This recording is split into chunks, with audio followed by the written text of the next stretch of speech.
Bonjour, voici donc la quatrième partie concernant la famille Mercure, où je vais vous expliquer les significations des lames 30 à 32. Je rappelle toujours que je puise l'essentiel des informations dans le livre officiel de ce jeu Le Grand Oracle français, qui a été conçu donc par Ludovic et Fabien. Et j'agrémente de temps en temps les cartes selon mes expériences personnelles dues à mes nombreux tirages. Donc ces 16 cartes, qui vont de la carte 19 à la carte 34, les auteurs l'ont appelée la famille Mercure, étant donné que Mercure est une planète de communication, de pensée. C'est plus donc dans la conception des choses, on est dans le mental. Alors dans la première partie de la vidéo, j'ai expliqué donc les lames de 19 à 22, donc la mouette, le torrent, les fourmis et les boules. La deuxième partie concernait donc les lames 23 à 25, la tour, la roche et la girouette. La troisième partie concernait les lames 26 à 29, donc les allées, le labour, la grange et les noix.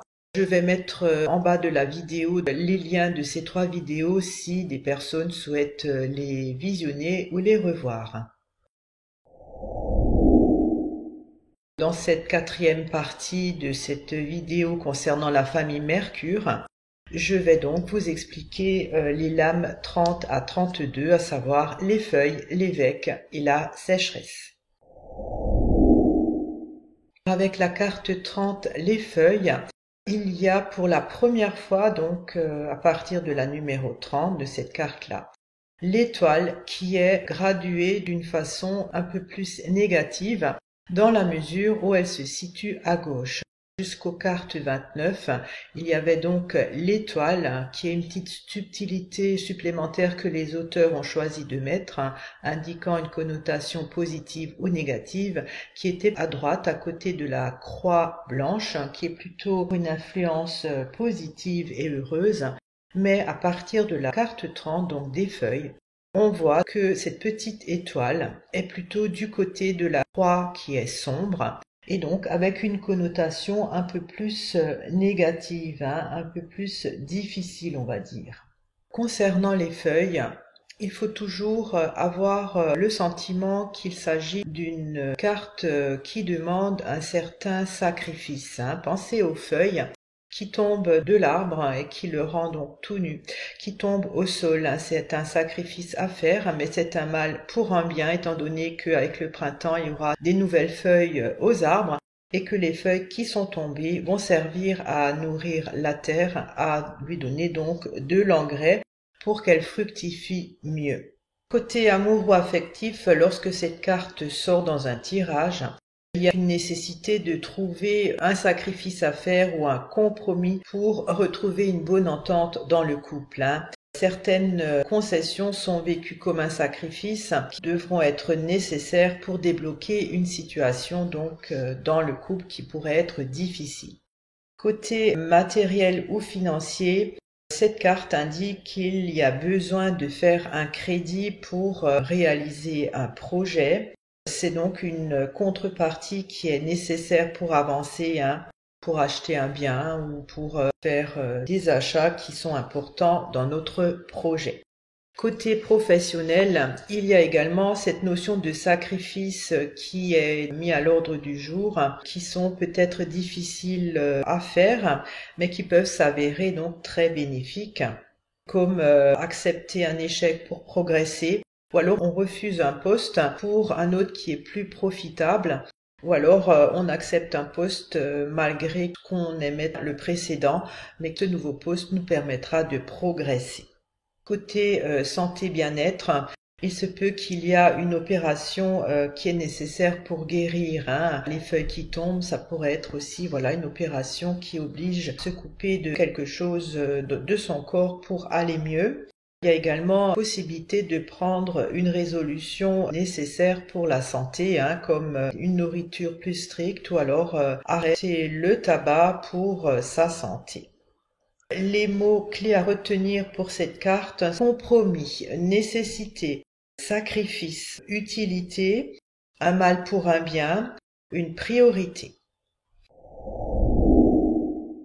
Avec les feuilles étoiles, c'est tout à droite de la croix sombre, mais là, avec la carte l'évêque, la croix qui est au milieu, c'est un cran qui s'approche un peu plus du côté sombre de la croix, donc un peu plus négatif.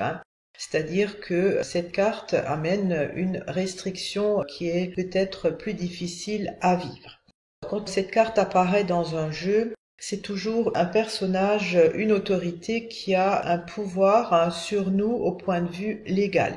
Ça peut être le patron, ça peut être un avocat, ça peut être le juge, ça peut être le banquier, si on a fait une demande de prêt. En tout cas, c'est quelqu'un qui a un pouvoir de décision sur nous côté légal. Ça parle de hiérarchie, ça parle de supérieur, ça peut aussi être le tuteur, si quelqu'un est mis sous tutelle. En tout cas, c'est un personnage officiel, ça peut aussi être un fonctionnaire d'État comme un ministre ou alors le maire. C'est quelqu'un qui a une certaine responsabilité et une autorité sur nous. Côté amour affectif, si cette carte sort, il faut voir qui est dominant et dominé. Il y a toujours une relation de pouvoir. Il se peut que la personne vit avec un partenaire autoritaire ou alors c'est elle qui exerce un pouvoir dominant sur l'autre. Il faut voir donc les autres cartes. Il se peut aussi que la personne soit en couple avec un supérieur hiérarchique, si c'est dans le travail. Il y a également une tendance à imposer les choses. Côté matériel et financier, il y a une certaine perte d'autonomie de ce côté-là. Si on est mis sous tutelle ou sous curatelle, on ne peut plus faire ce qu'on veut avec notre argent. Il y a quelqu'un qui décide à notre place. Il y a toujours un rapport officiel avec un personnage en relation avec les finances, le banquier, ça peut être aussi le juge, si vous avez un jugement de tutelle qui impose des choses financières. C'est donc quelqu'un qui donne un ordre ou alors la personne donne un ordre, ça dépend des cartes avoisinantes, donc de la gestion financière. Côté professionnel, cette carte, quand elle sort, peut indiquer une influence du supérieur hiérarchique ou alors c'est une profession qui est liée à l'encadrement. Côté santé, cette carte indique un rapport qui est rigoureux avec la santé, où il y a exigence de vie, c'est-à-dire où la personne doit respecter un régime bien strict ou de faire un sport pour que la santé soit donc bien pour elle. Il y a une certaine psychorigidité également lorsque cette carte sort, soit pour la personne donc concernée, ou alors avec les autres, c'est-à-dire qu'elle a aucune tolérance par rapport aux autres.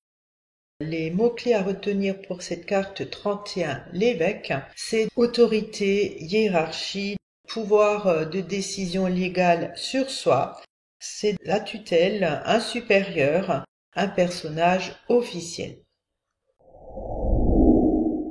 Avec la carte 32, la sécheresse, il y a une connotation de privation. Vous voyez, la terre se craquelle, il n'y a pas d'eau, c'est sec, c'est stérile.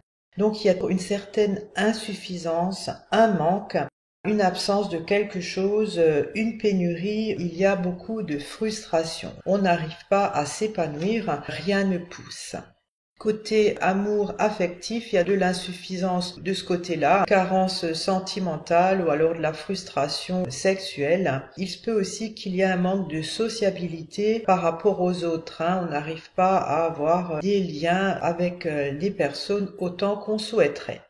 Côté financier, c'est pareil, il y a des revenus qui sont insuffisants, on doit se serrer la ceinture, il y a un manque de confort, ou alors il peut très bien qu'il y ait une absence de projet, justement dû à un manque d'argent.